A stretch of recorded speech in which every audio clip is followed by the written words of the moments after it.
அதெல்லாம் அப்படியே நில்லுங்க ஒரு குரூப் போட்டோ சார் அதெல்லாம் பேசுறீங்க sir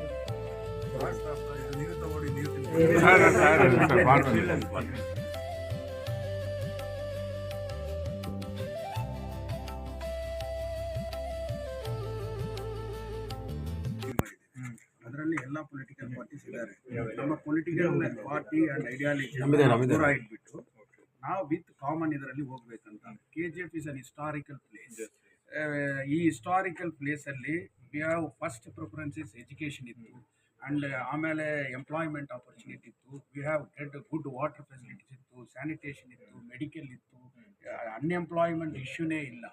but after closure of this BGML in the year 2001 ಎಲ್ಲ ನಾವು ಕಳ್ಕೊಂಡು ಹೋಗ್ತೀವಿ. ಅದರಿಂದ ಇಂದ 26 ವರ್ಷದಲ್ಲಿ ಏನಾದರೂ ಬಂದಿದೆಯಾ KGF ಅಂದರೆ ಏನೂ ಬಂದಿಲ್ಲ. ನಾವು ಬೇರೆ ಬೇರೆ ಬಾವುಟಗಳನ್ನು ಇಟ್ಟುಕೊಂಡು ಡಿಫ್ರೆಂಟ್ ಆಗಿ ಹೋರಾಟಗಳನ್ನು ಮಾಡ್ಕೊಂಡಿದ್ರೆ ಆಗಲ್ಲ ಅಂತ ಹೇಳಿ ಒಂದೇ ಕಾಮನ್ ಇದರಲ್ಲಿ ಸೇವ್ KGF ಯುನೈಟೆಡ್ ಫ್ರಂಟ್ ಮಾಡಿದ್ವಿ. ಉದ್ದೇಶ ಇಷ್ಟೇ, ವಾಟ್ ವಿ ಲೂಸ್ ಅದನ್ನು ಗೇನ್ ಮಾಡೋದಕ್ಕೆ ನಾವು ಟ್ರೈ ಮಾಡೋಣ, ಇರೋದನ್ನು ನಾವು ಉಳಿಸೋದಕ್ಕೆ ಪ್ರಯತ್ನ ಮಾಡೋಣ ಅಂತ ಮಾಡಿದ್ದೀವಿ ಸರ್. ಇದರಲ್ಲಿ 1 lakh ಸಿಗ್ನೇಚರ್ ಕ್ಯಾಂಪೈನ್ ಅಂತ ನಾವು 6 months ಮಾಡ್ತಾ ಇದ್ದೀವಿ. ನಮ್ಮ ಪಾರ್ಲಿಮೆಂಟ್ MP ಅವರ ಮುಖಾಂತರನೇ ಇದನ್ನು ನಾವು ಮಾಡಿದ್ವಿ. Because all issues belongs to central government ಇರೋದ್ರಿಂದ ಇದನ್ನು ಮಾಡಬೇಕು ಅಂತ ಹೇಳಿ ನಾವು ಎಲ್ಲ ಕಡೆಯೂ ಸಿಗ್ನೇಚರ್ ಕ್ಯಾಂಪೈನ್ ಮಾಡ್ತಾ ಇದ್ದೀವಿ. ಇದರಲ್ಲಿ ಬೇರೆ ಯಾವುದಿಲ್ಲ, ಸೇವ್ KGF ಯಾರನ್ನು ಉದ್ದೇಶ ಮಾಡಿ ಇದು ಮಾಡಿ ಅಂದರೆ ಇಲ್ಲಿ KGF ಸ್ಪೋರ್ಟ್ಸ್ ಅಂದರೆ KGF. ಸೊ ಅದಕ್ಕೆ ಕಾರಣ ಡಾಕ್ಟರ್ ಅಂಬೇಡ್ಕರ್ ಸ್ಟೇಡಿಯಂ ಇತ್ತು, ಜಿಮ್ಖಾನಾ ಗ್ರೌಂಡ್ ಇತ್ತು. ಸೊ ಅದನ್ನು ರೆಡಿ ಮಾಡಬೇಕಂತ ನಾವು ಪಾರ್ಲಿಮೆಂಟ್ ಮೆಂಬರ್ಗೆ ಹೇಳಿದ್ದೀವಿ, CSOಗೆ ಹೇಳಿದ್ವಿ. ಸೊ ಅದನ್ನು ಸ್ವಲ್ಪ ರೆಡಿ ಮಾಡಿದ್ರು, ಇನ್ನೂ ಪೂರ್ತಿ ಆಗಿಲ್ಲ. ಅದಾದರೆ ಯಂಗ್ಸ್ಟರ್ಸ್ ಇವತ್ತು ಗಾಂಜಾ ಬೇರೆ ಆ್ಯಕ್ಟಿವಿಟೀಸಲ್ಲಿ ನಾಶ ಆಗ್ತಾ ಇದ್ದಾರೆ. ಅದರಿಂದ ಸ್ಪೋರ್ಟ್ಸ್ ಆ್ಯಕ್ಟಿವಿಟೀಸ್ ಎಂಕರೇಜ್ಮೆಂಟಿಗೆ ಸೊ ಈ ಥರ ಐಡೆಂಟಿಫೈ ಮಾಡಿ ಒಂದೊಂದು ಇಶ್ಯೂ ಮೇಲೆ ನಾವು ಯುನೈಟೆಡ್ ಆಗಿ ನಿಂತು ಮಾಡೋದು. ಸೊ ಇದನ್ನು ನಾವು ಈ ತಿಂಗಳು 26, 28ಗೆ ಕಂಪ್ಲೀಟ್ ಮಾಡಿಬಿಟ್ಟು ಸೊ 1ನೇ ತಾರೀಕು 26th ಒಂದು KGFನ ಮೈನ್ಸ್ನ ಕ್ಲೋಸ್ ಮಾಡಿದಂಥ year. So March 1st is the closing year. ಅದರಿಂದ 26th ಇಯರು ಬರ್ತಾ ಇದೆ. ಸೊ ಆದರೆ ದಿವಸದಲ್ಲಿ ಏನಾಗುತ್ತೆ ಅಂದರೆ ಕೆಲವರು ಸೇರಿ ಒಂದು ಬ್ಲ್ಯಾಕ್ ಡೇ ಅಂತ ಮಾಡಿ ನಮ್ಮ ಇದನ್ನು ನಾವು ಎಕ್ಸ್ಪೋಸ್ ಮಾಡೋದು ಸರ್ಕಾರಕ್ಕೆ. ಹಂಗಂದರೆ ಬೇರೆ ರೀತಿ ಅಲ್ಲ, only we should show our symbolic ಒಂದು ಬ್ಲ್ಯಾಕ್ ಒಂದು ಇದು ಕಟ್ಕೊಂಡು ನಾವು ನಿಂತು ನಮ್ಮ ಡಿಮ್ಯಾಂಡ್ಸ್ ಮೇಲೆ ಒಂದು ಮೀಟಿಂಗ್ ಮಾಡಿ ಮುಗಿಸೋದು. ಸೊ ಈ ಸಲ ನಾವು ಇದನ್ನು ಕಂಪ್ಲೀಟ್ ಮಾಡಿ ಪಾರ್ಲಿಮೆಂಟ್ ಮೆಂಬರನ್ನೇ ಕರೆಸಿ ಅವರಿಗೆ ಸಬ್ಮಿಟ್ ಮಾಡಿ ಸೊ March 1st ಆ ಒಂದು ಬ್ಲ್ಯಾಕ್ ಡೇ ಅಂದರೆ ಒಂದು ಹೋರಾಟ ಬೇರೆ ಥರ ಏನಿಲ್ಲ. ಸೊ ನಾವೆಲ್ಲ ಅಸೆಂಬಲ್ ಆಗಿ ನಮ್ಮ ಡಿಮ್ಯಾಂಡ್ಸನ್ನು ಪೂರ್ತಿ ಮಾಡಿ ಅಂತ ನಾವು ಒಂದು ಬ್ಲ್ಯಾಕ್ ಶರ್ಟು ಒಂದು ಬ್ಲ್ಯಾಕ್ ಇದು ಕಟ್ಕೊಂಡು ಬ್ಯಾಡ್ಜ್ ಕಟ್ಕೊಂಡು ನಾವು ಎಕ್ಸ್ಪೋಸ್ ಮಾಡೋದು. ಎಲ್ಲ ಸೇವ್ ಯುನೈಟೆಡ್ ಫ್ರಂಟ್ನ ಎಲ್ಲ ಮುಖ್ಯ ಪದಾಧಿಕಾರಿಗಳು ಇವತ್ತಿಗೆ ಬಂದ ಮೇಲೆ ಅವರಲ್ಲಿ ನಮ್ಮ ಅಧ್ಯಕ್ಷರಾದಂಥ ಜ್ಯೋತಿ ಬಾಸ್ ಅವರ ಒಂದು ನೇತೃತ್ವದಲ್ಲಿ ಇವತ್ತು ಅವ್ರಿಗೊಂದು ಮೆಮೊರಂಡಮನ್ನು ಎಲ್ಲರೂ ಸೇರಿ ಅರ್ಪಿಸ್ತೀವಿ. ಅದರಲ್ಲಿ ಏನಿತ್ತು ಅಂದರೆ ಈ 1 ಲಕ್ಷ ಸಹಿ ಸಂಗ್ರಹಣೆ ಕಾರ್ಯಕ್ರಮವನ್ನು ಮಾಡ್ತಾಯಿದ್ದೀವಿ. ಆದ್ದರಿಂದ ಮುಂದಿನ ದಿನಗಳಲ್ಲಿ ಅದನ್ನು ಬೇಗನೆ ಮುಗಿಸಿ ಅದನ್ನು ನಮ್ಮ ಲೋಕಸಭಾ ಸದಸ್ಯರಾದಂಥ ಮಲ್ಲೇಶ್ ಬಾಬು ಅವ್ರಿಗೂ ಮತ್ತು ನಮ್ಮ KGF ಶಾಸಕರಾದಂಥ ಶ್ರೀಮತಿ ಗುರುತುಕಲಾ ಅವರಿಗೂ ಸಬ್ಮಿಟ್ ಮಾಡಬೇಕು. ಏನು ನಾವು KGFನಲ್ಲಿ ಎಲ್ಲ ಕಳ್ಕೊಂಡಿದ್ದೀವಲ್ಲ ಅದನ್ನೆಲ್ಲ ಮರುಪಡಿಬೇಕನ್ನೋ ಒಂದು ಉದ್ದೇಶವನ್ನು ಇಟ್ಕೊಂಡು ಇವತ್ತು 1 ಲಕ್ಷ ಸಹಿ ಸಂಗ್ರಹಣೆ ಕಾರ್ಯಕ್ರಮವನ್ನು ಹಮ್ಮಿಕೊಂಡಿದ್ದೀವಿ. ಈ ಕಾರ್ಯಕ್ರಮಕ್ಕೆ SP ಸಾಹೇಬರು ನಮಗೆಲ್ಲ ರೀತಿಯಲ್ಲೂ ಸಹಕಾರ ಮಾಡ್ತೀನಿ, ನ್ಯಾಯಬದ್ಧವಾಗಿ ನೀವೇನಿದೆ ಅದನ್ನು ಮಾಡಿ, ನಾನು ನಿಮ್ಮ ಜೊತೆಗಿರ್ತೀನಿ ಅಂತ ಇವತ್ತೊಂದು ಆಶ್ವಾಸನೆಯನ್ನು ಕೊಟ್ಟಿದ್ದಾರೆ. ಆದ್ದರಿಂದ ನಾವು KGF ಜನತೆಯಲ್ಲಿ ಇವಾಗ ಕೈ ಮುಗಿದು ಬೇರ್ಕೊಳ್ಳೋದೇನಂತಂದರೆ ಈ 1 ಲಕ್ಷ ಸಹಿ ಸಂಗ್ರಹಣೆ ಕಾರ್ಯಕ್ರಮಕ್ಕೆ ತಾವೆಲ್ಲರೂ ಭಾಗಿಯಾಗಿ ಈ ಒಂದು ಕಾರ್ಯಕ್ರಮ ಏನಿದೆ ಈ ಕಾರ್ಯಕ್ರಮ ನಾವು ಇಲ್ಲಿಗೆ ಇರುವಂಥ ಕಾರ್ಯಕ್ರಮ ಅಲ್ಲ, ಇದು ಇವತ್ತು ಲೋಕಸಭೆಗೂ ತಲುಪುತ್ತದೆ, ಇವತ್ತು ರಾಜ್ಯಸಭೆಗೂ ತಲುಪುತ್ತೆ. ನಾವು KGFನಲ್ಲಿ ಏನೇನು ಕಳ್ಕೊಂಡಿದ್ದೀವಿ, ನಮ್ಮ KGF ಏನು ಬೇಕು, ಇವತ್ತು ಯುವಕರೆಲ್ಲ ಇವತ್ತು ಎಷ್ಟು ದಿನ ಹೊರಗಡೆ ದಿನ ಪಯಣಿಗಳಾಗಿ ಹೋಗ್ತಾ ಇದ್ದಾರೆ, ಅವ್ರಿಗೂ ಇಲ್ಲೇ ಕೆಲಸಗಳು ಸಿಗಬೇಕು. ಅದೇ ರೀತಿ ಇಲ್ಲಿ ಬಂದು ಒಳ್ಳೆ ಆಡಳಿತ ನಡೆಸಬೇಕು, ಒಳ್ಳೆ ಅಭಿವೃದ್ಧಿ ಆಗಬೇಕು ಅನ್ನೋ ಉದ್ದೇಶದಲ್ಲಿ ಈ 1 ಲಕ್ಷ ಸಹಿ ಸಂಗ್ರಹಣೆ ಕಾರ್ಯಕ್ರಮವನ್ನು ಆಲ್ರೆಡಿ 50% ಮುಗಿಸಿದ್ದೀವಿ. 50% ಆಗಿದೆ, ನಾವು 50% ಆಗಬೇಕು. ಅದಕ್ಕೆ KGF ಮಹಾಜನತೆಯಲ್ಲಿ ಅಕ್ಕ ತಂಗಿಯರಲ್ಲಿ ತಾಯಂದ್ರಲ್ಲಿ ಎಲ್ಲರಲ್ಲೂ ಕೇಳ್ಕೊಳ್ಳೋದೇನೆಂದರೆ ನೀವು ಈ ಸಹಿ ಸಂಗ್ರಹಣೆಗೆ ಕೋಪರೇಟ್ ಮಾಡಿ, ನೀವು ಸಹಿಯನ್ನು ಹಾಕಿ ನಮ್ಮನ್ನು ಬಂದು ಇದನ್ನು ಲೋಕಸಭೆಗೆ ಕಳಿಸೋ ಥರ ಮಾಡಿಕೊಡ್ಬೇಕು ಅಂತ ಈ ಸಂದರ್ಭದಲ್ಲಿ ಸೇವ್ KGF யுனைடெட் ஃப்ரண்ட் அமைப்பின் சார்பாக எல்லா நிர்வாகிகளும் நம்மளுடைய தங்கவயலுடைய சூப்பரிடென்ட் அவர்களை சந்தித்து சேவ் கேஜிஎஃப் யுனைடெட் அமைப்பு தங்கவயலில் என்ன செய்து கொண்டிருக்கிறது என்பதை பற்றி அவருக்கு விளக்குவதற்காக இங்கே நாங்கள் வந்தோம். 1,00,000 கையெழுத்து இயக்கம் சுமார் 6 மாதங்களாக தங்கவயல் முழுவதும் இன்றைக்கு கையெழுத்து இயக்கங்கள் பெறப்பட்டிருக்கிறது. அந்த கையெழுத்து இயக்கம் தங்கவயல் சுரங்கத்தினுடைய வீடுகளை அவர்களுக்கு சொந்தமாக்கப்பட வேண்டும். தங்க சுரங்க தொழிலாளர்களுடைய நிலுவைத் தொகை 26 ஆண்டுகளாக அவர்களுக்கு கிடைக்காமல் இருக்கிறது, அது கிடைக்க வேண்டும். பிஎம்எல் தொழிற்சாலையிலே உள்ளூர்காரர்களுக்கு வேலை வாய்ப்பை ஏற்படுத்தப்பட வேண்டும். பிஜிஎம்எல் மருத்துவமனையை புனரமைப்பு செய்ய வேண்டும். அதே மாதிரி நம்மளுடைய அரசு மருத்துவமனையை ஒரு மல்டி ஸ்பெஷாலிட்டி மருத்துவமனையாக மாற்றப்பட வேண்டும். தங்கவயலுக்கு குடிக்கின்ற தண்ணீரை அனைவருக்கும் கிடைக்கின்ற வகையிலே வேத்தமங்கலா குடி தண்ணீர், எரகோல் குடிநீர் திட்டங்களை தங்கவயலிலே இணைக்கப்பட வேண்டும். 35 வார்டுகளிலே சுகாதார சீர்கேடு கட்டியிருக்கிறது, அதை சீர்படுத்தப்பட வேண்டும். எம்ஜி மார்க்கெட்டை இன்றைக்கு சரியான விதத்திலே சீரமைக்கப்பட வேண்டும் என்கின்ற பல்வேறு கோரிக்கைகளை வைத்து ஜிம்கானா மைதானத்தை டாக்டர் B.R. அம்பேத்கர் ஸ்டேடியமை புனரமைப்பு செய்ய வேண்டும். தினப்பயணிகள் இன்றைக்கு அல்லல் பட்டு கொண்டிருக்கிறார்கள். அவர்களுடைய வாழ்வாதாரமே இன்றைக்கு கேள்விக்குறியாகி கொண்டிருக்கிறது. அவர்களுக்கு சரியான விதத்திலே ரயில் வசதியை ஏற்படுத்தி கொடுக்கப்பட வேண்டும். ஆண்டர்சன்பேட் மார்க்கெட்டை இன்றைக்கு சீரமைக்கப்பட வேண்டும்.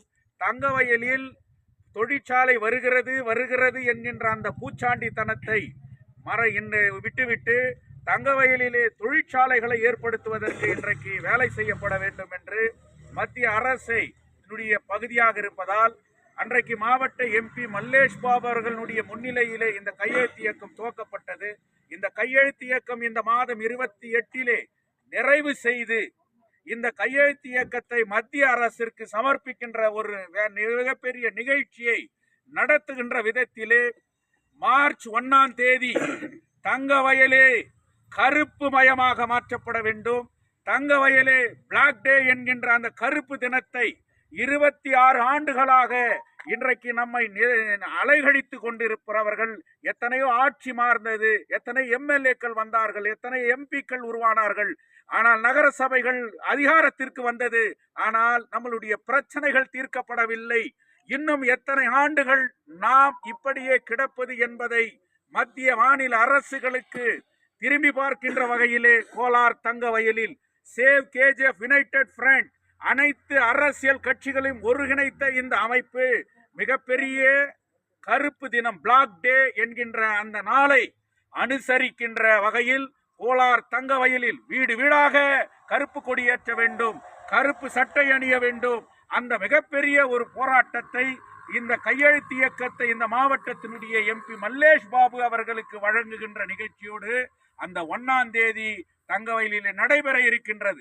அதனால் சட்ட ஒழுங்கை பாதுகாக்கின்ற விதத்தில் எதற்காக ஏன் இந்த பிளாக் டே நடத்துகின்றோம், எங்களுடைய நோக்கம் என்ன, சேவ் கேஜிஎஃப் அமைப்பு என்ன நோக்கத்தோடு செயல்படுகிறது என்பதை இந்த மாவட்டத்தினுடைய இந்த தொகுதியினுடைய இந்த கோலார் மாவட்டத்தினுடைய எஸ்பியாக இருக்கக்கூடிய அவரை சந்தித்து எங்களுடைய நோக்கத்தையும் செயல்பாட்டையும் நாங்கள் யார் என்பதையும் இன்றைக்கு அவருக்கு தெரிவித்திருக்கிறோம். சட்டத்திற்கு உட்பட்டு ஜனநாயக அடிப்படையிலே நாங்கள் அந்த கருப்பு தினத்தை அனுசரிக்கின்றோம். அதற்கு உங்களிடம் நாங்கள் முன்பாகவே இந்த நோக்கத்தை எங்கள் தெரிவிக்கிறோம் என்பதை இன்றைக்கு அவருக்கு தெரிவித்தோம். சட்ட ரீதியாக ஜனநாயக ரீதியாக உங்களுடைய கோரிக்கைகளை வலியுறுத்தி நீங்கள் உங்கள் நிகழ்ச்சியை நடத்தலாம் என்கின்ற வார்த்தையை கூட அவர் இங்கே சொல்லியிருக்கிறார். அந்த அடிப்படையில் கோலார் தங்கவயல் மக்களுக்கு நாங்கள் தெரிவித்துக் கொள்கின்றோம். நம் மண் அழிந்து கொண்டிருக்கிறது, நம் பிள்ளைகளுடைய எதிர்காலம் அழிந்து கொண்டிருக்கிறது.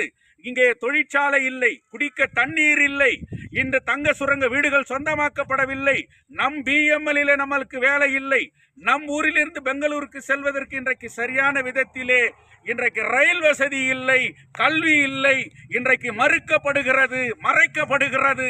இதை உணர்ந்து ஒவ்வொருவரும் இந்த பிளாக் டேவிலே பங்கேற்க வேண்டும்.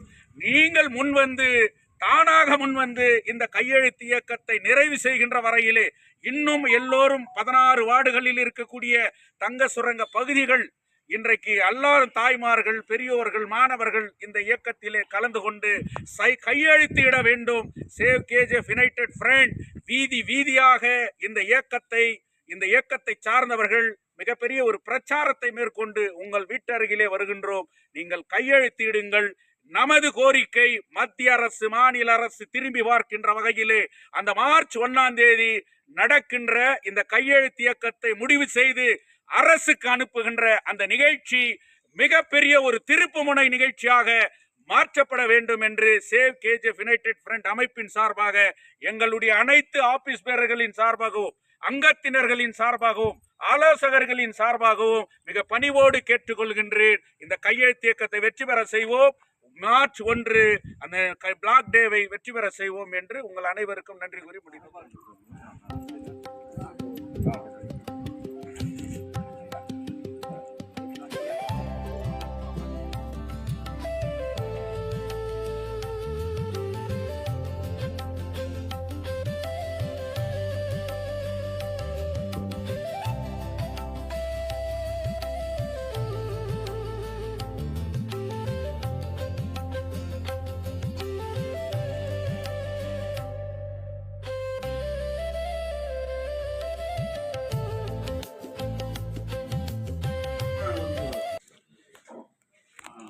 lakh ಸಿಗ್ನೇಚರ್ ಕ್ಯಾಂಪೇನ್ ಇದರಲ್ಲಿ ಚಾರ್ಟರ್ಡ್ ಆಫ್ ಡಿಮಾಂಡ್ಸ್ ಯಾಕೆ ನಾವು ಅದನ್ನ ಮಾಡ್ತಾ ಇದ್ದೀವಿ ಅಂತ ಕೂಡ ಮಾಡ್ತಾ ಇದ್ದೀವಿ. ಅದರಲ್ಲಿ ಮುನ್ಸಿಪಾಲಿಟಿ ಬಗ್ಗೆ ಕೂಡ ನಾವು ಬರೆದಿದ್ದೀವಿ. 35 ವಾರ್ಡ್ಗಳಲ್ಲಿ ಏನು ಪರಿಸ್ಥಿತಿ ಇದೆ ಅಂತ. ಸರ್, ಒಂದು 15 years ಬ್ಯಾಕ್, ನನ್ನ ಪ್ರಕಾರ 10 years ago ಒಂದು ಶೌಚಾಲಯಗಳು ತಾವು ನೋಡ್ಬೋದು. ಇವಾಗ ಮುನ್ಸಿಪಾಲಿಟಿ ಎಲ್ಲ ವಾರ್ಡಲ್ಲಿ ನೋಡ್ಬೋದು. ಮಾರ್ಬಲ್ ಅಲ್ಲಿ ಹೈಟೆಕ್ ಆಗಿ ಕಟ್ಟಿದ್ದಾರೆ. ಆದರೆ ಅಬೋ 10 years ಆಯ್ತು. ಅದು 2 ಟರ್ಮ್ ಮುಂಚೆನೆ ಕಟ್ಟಿರೋದು. ಇವತ್ತು ಕೂಡ ಅದು ಓಪನಿಂಗ್ ಇಲ್ಲ. ಸೊ 35 ವಾರ್ಡ್ಸ್ ಅಲ್ಲಿ ಅದು ಹಂಗೆ ಇದೆ. ಆದರೆ BGML ಕಡೆ ಕೂಡ ಇನ್ನೂ ಕಸಗಳು ಬೇರೆ ಗಿರೆದೆಲ್ಲ ಅದರಲ್ಲೂ ಕೂಡ ಹಂಗೆ ಇದೆ. ಸೊ MG ಮಾರ್ಕೆಟ್ ಇಶ್ಯೂ ಬಂದಾಗ ಸೇವ್ KGF ಇನ್ವಾಲ್ವ್ ಆಗಿತ್ತು. ಅದು ಕಟ್ಟಡಗಳು 242 ಸೆಕ್ಷನ್ ಪ್ರಕಾರ ಯಾವುದೇ ರೆಸೊಲ್ಯೂಷನ್ ಮಾಡಿಲ್ಲ, ಪ್ರಾಪರ್ ಇಂಟಿಮೇಷನ್ ಮಾಡಿಲ್ಲ, ಯಾವುದು ಇದು ಮಾಡಿಲ್ಲ ಅಂತ ನಾವೇ ಎಲ್ಲ ಮಾಡಿದ್ವಿ. ಬಟ್ ಮಿನಿಸ್ಟರ್ ಬಂದಾಗ ನಾವು ಬಂದು ಏನು ಅಡ್ಡ ಮಾಡಿಲ್ಲ. ಯಾಕಂದ್ರೆ ನಮ್ಮ ಪಾತ್ರ ಏನಿದೆ ಅನ್ನೋದು ಗೊತ್ತಿದೆ. ನಾವೆಲ್ಲ ಅದನ್ನು ಆಮೇಲೆ ಸ್ಟಾಪ್ ಆಯ್ತು. ಸೊ ಈ ತರ ಮಾರ್ಕೆಟು ಈ ವಿಚಾರಗಳೆಲ್ಲ ನಮ್ದು ಉದ್ದೇಶ ಏನಂತಂದ್ರೆ ರಾಜಕೀಯವಾಗಿ ಒಬ್ಬರನ್ನ ಇದು ಮಾಡಬೇಕು, ಅವ್ರಿಗೆ ಇದು ಮಾಡ್ಬೇಕಂತಲ್ಲ. ನಮ್ಮೂರಲ್ಲಿ ಇದೆಲ್ಲ ಸರಿಯಾಗಿ ಇರಬೇಕಂತ. ಮುಖ್ಯವಾಗಿ doctor BR Ambedkar park court ಪಕ್ಕದಲ್ಲಿದೆ. ಕೋರ್ಟ್ ಅಲ್ಲಿ ಕೇಸು ಅದಿದೆ ಅಂತ ಹೇಳ್ತಾರೆ. ಬಟ್ ನನ್ನ ಪ್ರಕಾರ ಅಲ್ಲಿ ಪಾರ್ಕ್ ಇದೆಯಲ್ಲ, ಆ ಪಾರ್ಕ್ ಅಲ್ಲಿ ಗಿಡಗಳಿಟ್ಟು ಅದನ್ನ ಪಬ್ಲಿಕ್ ಯೂಸ್ ಮಾಡೋದಕ್ಕೆ, ಒಂದು ಒಳ್ಳೆ ಉದ್ಯಾನವನವಾಗಿ ಮಾಡೋದಕ್ಕೆ ಯಾವುದೇ ಸ್ಟೇ ಏನಿಲ್ಲ. ನಾನು ಎರ್ಲಿಯರ್ ಕೂಡ ಇದು ಬಂದು ಹೇಳ್ಬಿಟ್ಟು ಹೋಗಿ ನಾವು ಒಂದು ಮೆಮೊರಾಂಡಮ್ ಕೂಡ ಕೊಟ್ಟಿದ್ದೇವೆ ನಮ್ಮ ಆಫೀಸಲ್ಲಿ ಇರ್ಬೋದು. ಅದು ಒಂದು ಸರ್. ಎರಡನೇದು, ಇಲ್ಲಿ ನಮ್ಮ ಮುನ್ಸಿಪಾಲಿಟಿಯಲ್ಲೇ ನಮ್ಮ ಸ್ಟ್ಯಾಚ್ಯೂ ಇದೆಯಲ್ಲ, ಇದು ಸಿಮೆಂಟ್ ಅಲ್ಲಿ ಆಗಿರತಕ್ಕಂಥ ಸ್ಟ್ಯಾಚ್ಯೂ. ಹಲವಾರು ಪೀರಿಯಡ್ ಅಲ್ಲಿ ಅದಕ್ಕೆ ರೆಸಲ್ಯೂಷನ್ ಮಾಡಿ ಲಕ್ಷಗಳೆಲ್ಲ ಮಾಡಿ ರೆಡಿ ಮಾಡ್ತೀವಿ ಅಂತ ಹೇಳ್ತಾ ಇದ್ದಾರೆ. ನಾವು ಲಾಸ್ಟ್ ಡಿಸೆಂಬರ್ 6 ಅದನ್ನ ಕಂಪ್ಲೀಟ್ ಮಾಡ್ಬೇಕಂತ ಎರ್ಲಿಯರ್ ಕಮಿಷನರ್ಗೆ ಬಂದು ಏನಿದೆ. ಬಟ್ ಆಗಿಲ್ಲ. ಇವತ್ತು ಏಪ್ರಿಲ್ 14 ಬರ್ತದೆ. ಇನ್ನೂ ಒಂದು 2 ತಿಂಗಳು ಅವಧಿ ತಮಗಿದೆ. ಇದರಲ್ಲಿ ಏನಂದ್ರೆ ಎಲ್ಲ ರೆಸೊಲ್ಯೂಷನ್ ಮಾಡಿದ್ದೇವೆ, ಅದೆಲ್ಲ ರೀಪ್ಲೇಸ್ ಮಾಡ್ತೀವಿ, ಬ್ರಾನ್ಸ್ ಸ್ಟ್ಯಾಚ್ಯೂನ ನಾವು ಇರ್ತೀವಿ ಅಂತ ಹೇಳ್ತಾರೆ.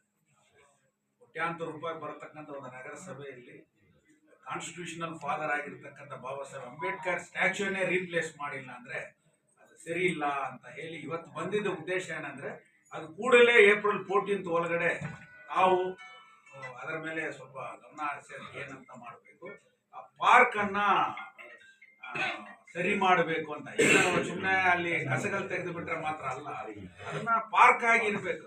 ಸೊ ಅದನ್ನ ಯಾಕಂದ್ರೆ ಕೋರ್ಟ್ ಅಲ್ಲಿ ಇದೆ ಅನ್ನೋದೆಲ್ಲ, ನಾವು ಆ ಕೋರ್ಟ್ ವಿಚಾರದಲ್ಲಿ ಎಲ್ಲ ಕೂಡ ಇನ್ವಾಲ್ವ್ ಆಗಿದ್ದೇವೆ.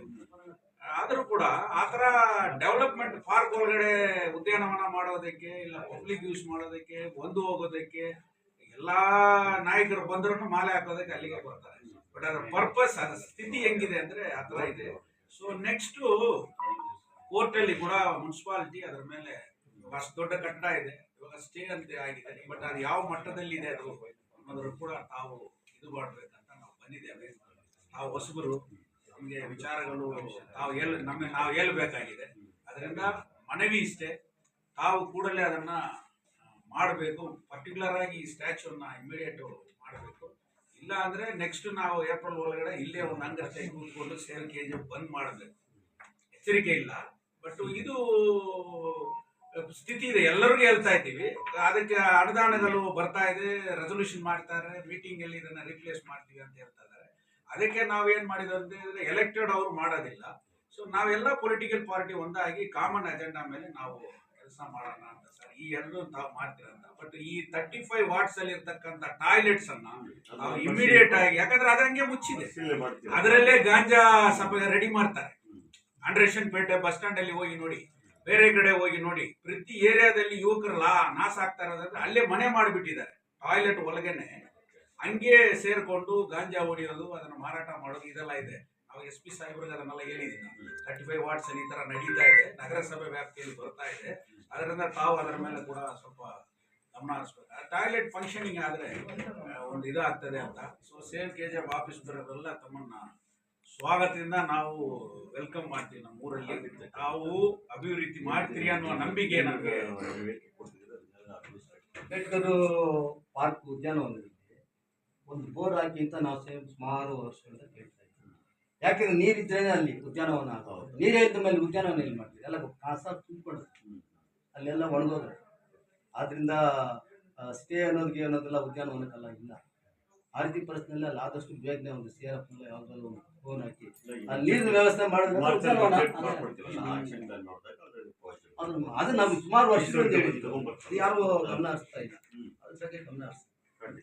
ಇಲ್ಲ, ಇನ್ನೊಂದು MG ಮಾರ್ಕೆಟ್ ಇದೆಲ್ಲ, ಅದರಲ್ಲಿ ಕ್ಲಾರಿಟಿ ಇಲ್ಲ.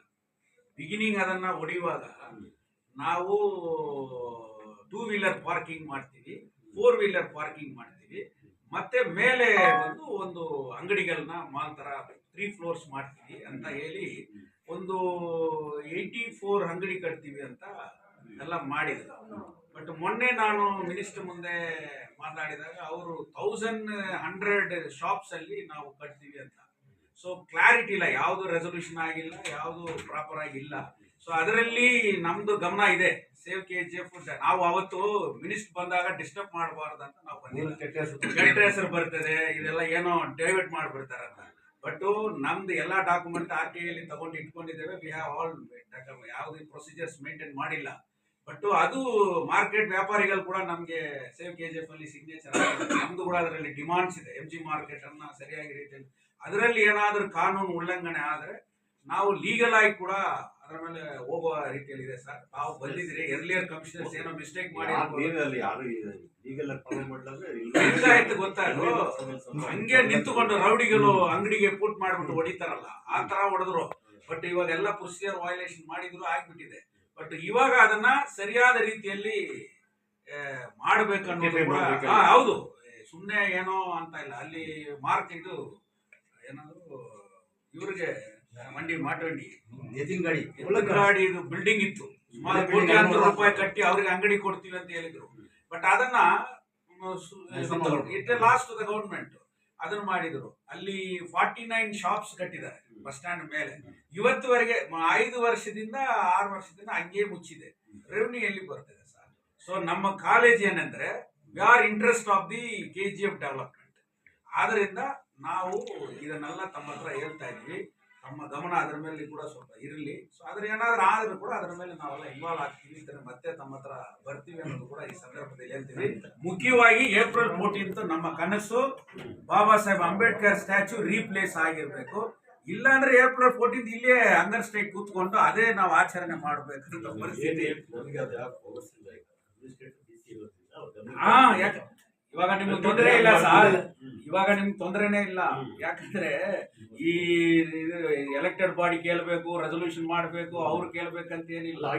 ಲೀಗಲ್ ಆಗಿರೋದನ್ನ ಕಮಿಷನರ್ DC ಗೆ ಅವ್ರು ಎಲ್ಲಿ ಕಮಿಷನರ್ ಹೇಳಿದಾರೆ ಅವ್ರು ಫಂಡ್ ಆಗಿದೆ ಅಂತ ಹೇಳಿದ್ದಾರೆ. ಸೊ DC ಅವ್ರಿಗೆ ನಾವು ಅವ್ರ ಹತ್ರನ ಭೇಟಿ ಮಾಡ್ತೀವಿ. ಸರ್ ಈ ತರ ಇದೆ, we already met the commissioner. ನಾವು ಅದನ್ನ ಅವ್ರ ಗಮನಕ್ಕೆ ಇಮಿಡಿಯೇಟ್ ಆಗಿ DC ಅವ್ರನ್ನ ಕೂಡ ಭೇಟಿ ಆಗ್ತೀವಿ, ಅವ್ರು ಕೂಡ ಮನವಿ ಕೊಡ್ತೀವಿ. We will submit A memorandum. ಅಲ್ಲಿಂದ ತಮಗೆ ಬರಲಿ ಎಲ್ಲ ಆಗ್ಬೇಕು. ಯಾಕಂದ್ರೆ ಇಂಥ ಒಂದು ಸಮಿತಿ ಇರೋದು ಈ ಊರಲ್ಲಿ ಇದೆ ಅಂತ ತಮಗೂ ಒಂದು ಮಾಹಿತಿ ಇರ್ಬೇಕಂತ ನಾವು ಇವತ್ತು ಒಳಗೆ ಸರಿ ಸರ್.